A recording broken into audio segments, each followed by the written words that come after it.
Je suis très ennuyeux. Je ne comprends pas. Hopefully that was right. I mean, that was a strange intro, but I don't know. I think I was right. Have I been learning stuff in French? Hopefully. I'm very annoyed because the previous video didn't record the audio. Hooray! So I'm doing a recap video again.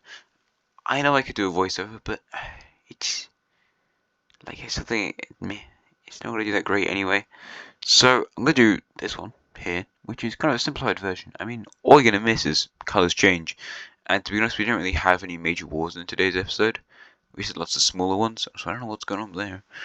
There we go. So the main bit was the talking bit, which is the bit I can do here. So we're gonna go east to west, west to east. Come on, man, get with it. I don't think I'm gonna talk in French anymore in today's episode, but a French update in future episodes. We had expansion up here in the north. Yeah, let's get started, I suppose. No more stuff down here. Going over to the alliance layer, which is not this one. This one. We can see France made an alliance between them, Valencia, Switzerland, and the four Italian nations. They're friends.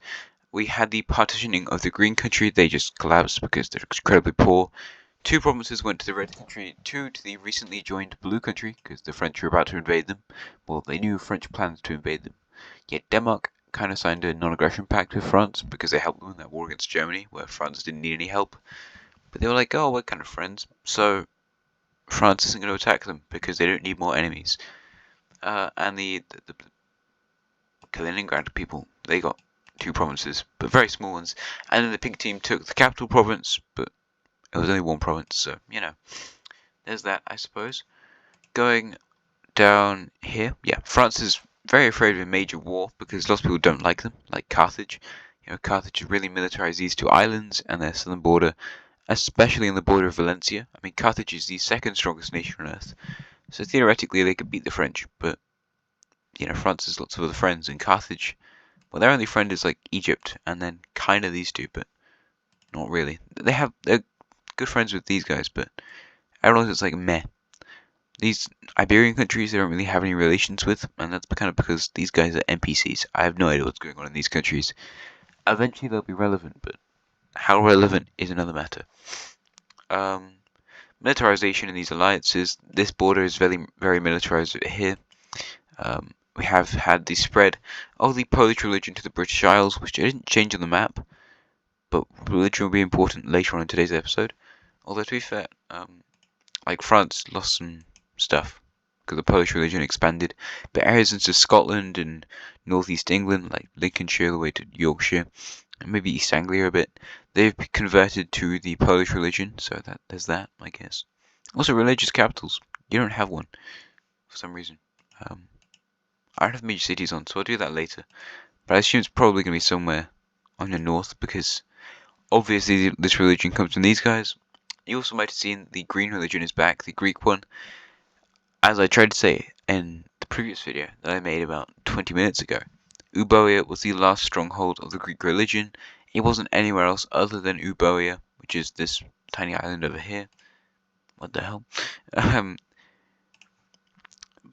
I know other islands might have been coloured in, however, they shouldn't have been. I just couldn't bother to uncolor them because I knew the Greeks would return their religion to existence, so I was just like, meh, not much point. However, the new Greek country has re-established the Greek religion, making it the state religion, and slowly the Roman religion is losing hold as this big Polish one is starting to take hold over Europe. I don't know what's going on this one. Like, meh, Druids are just doing the Druid things. You also probably saw this. Yeah. So Hejaz, it has united with Riyadh, I guess that's what you could call that country. Also, have a cup of tea, so that's good. But it's kind of major thing for Hejaz because their economy has really picked up, and now they've made it to the number 10 spot in the world rankings. I mean, they've beaten out Bengal, who was they lost the war. They didn't lose much land. It was mostly just like population, economy, growth in both those sectors.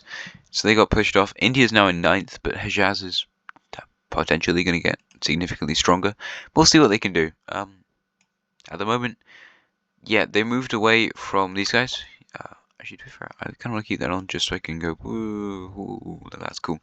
They had the meeting in Riyadh in the center of the Arabian Peninsula, where they talked about creating this new religion, which they did do. However, this Indigo country just left it really angrily, and they took the very long trip back to their capital.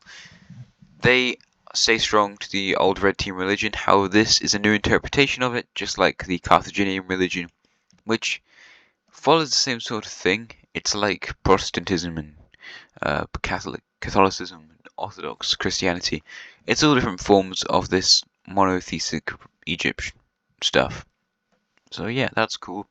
And lots of people here don't like what you've done to their religion, especially like this country and the Indigo one. You guys don't really care because you've moved further away. You've moved more towards Iran, and you're adapting your religion in your own way. So you kind of don't want to bring attention to that. But the pink country and the country who cares the most is, of course, the red country. I mean, all countries who have this religion as state religions are. How many is that? 1, 2, 3, 4, 5, 6, 7. And I guess this country as well, because they kind of accept it, and so does the blue team. And I mean, you guys, potentially, a little bit. And maybe Caucasia, but it's not a state religion. Like, your main religion is meant to be the brown one, but look at Azerbaijan. It's almost entirely the red religion, which is interesting. Also, why is yours so far north? Anyway, yes, they've done that. They might do some stuff in the future. We'll see. Eastern Europe, then, we had the Bulgarians and the Hungarians declaring war on the old blue country that was here. They're gone. They did literally nothing the entire series. They attacked one nation, and now they're gone. So Bulgaria is now pretty strong. They're probably in, like, 15th, maybe. So, yeah, they're making their way up there, but nowhere near strong enough to defeat the Romans. However, if they got help, they probably could, like Caucasia or Mesopotamia, or maybe even Greece, but probably need a bit more than that. Crimea, like the three of these guys could maybe beat Rome. I'm not sure, maybe we'll one day find out, but not yet. Over to India, nothing changed here, nothing over here. China, lots of stuff changed over here. As you can see, the blue nation is a lot smaller. Their capital is also not over there. It's right here in the south, because you guys went to war with them.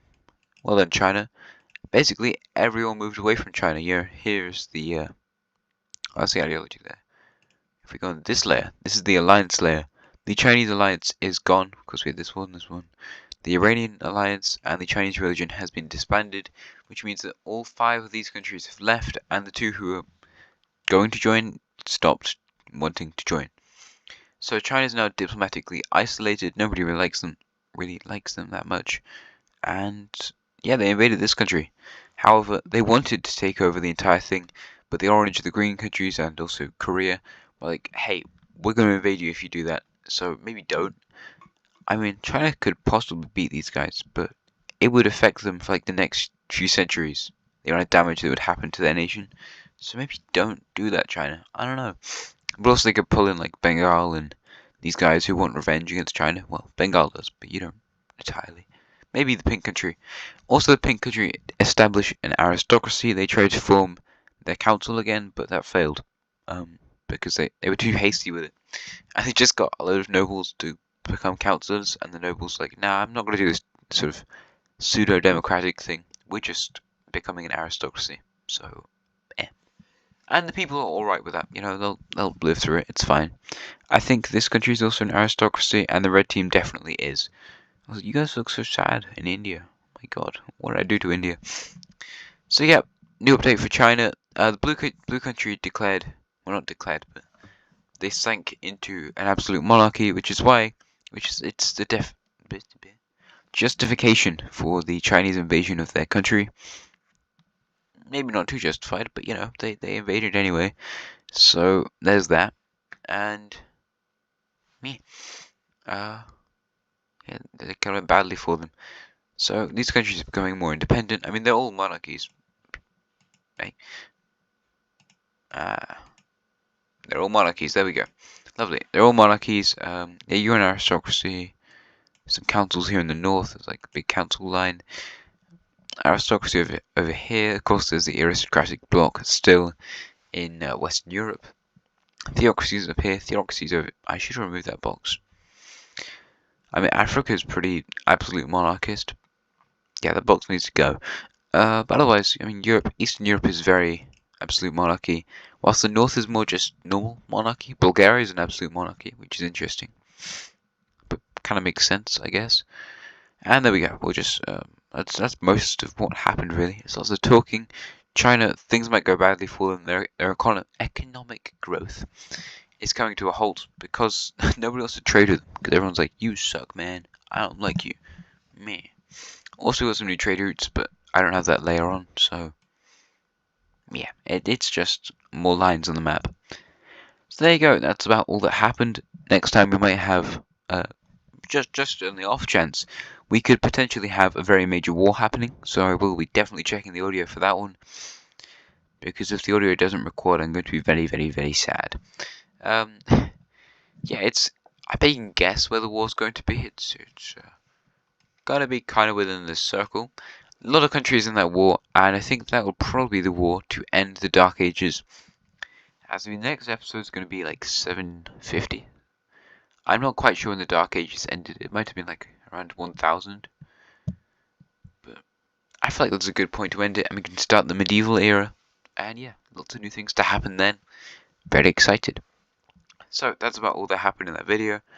I hate how the audio keeps cutting out. I really need to check it. Well, I really can't check it, but like record just me yapping for like 20 seconds and check the audio is working before I make a video, because this is really annoying and it's happened so many times, so I'm sorry about that. Anyway, yeah, thank you for watching, and I'll see you again next time. Goodbye.